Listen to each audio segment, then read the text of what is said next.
We originally planned to work on this company kind of through the normal Silicon Valley means. Sort of the natural progression there is to move on and raise venture capital financing. We were unable to do so, and while we had our next product design, Pebble, we had the sort of idea and the architecture all laid out.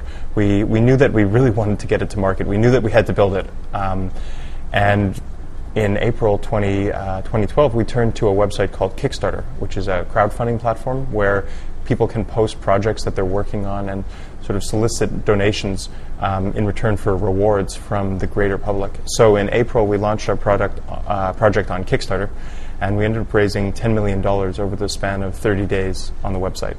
It was the most successful Kickstarter campaign ever. So Pebble is a watch that talks to your smartphone. If you have an iPhone or Android smartphone, you can connect Pebble by Bluetooth to your phone. Whenever you get a new email, text message, or call, Pebble vibrates and it displays kind of the key portion of that message, maybe the subject and a couple lines of the email on screen. It means that you don't always have to take out your phone when you're running around, or if you get a new message in your meeting, or when you're in class or something like that. It also means that you can control some aspects of your phone from your watch. In particular, you can actually control music from your watch. So if you're going for a run or sitting on the subway or something like that, instead of having to pull your phone out to change tracks and to see what the next track is, you can actually just see it on your watch. It doesn't replace your smartphone. It's not one of those Dick Tracy watches or anything like that.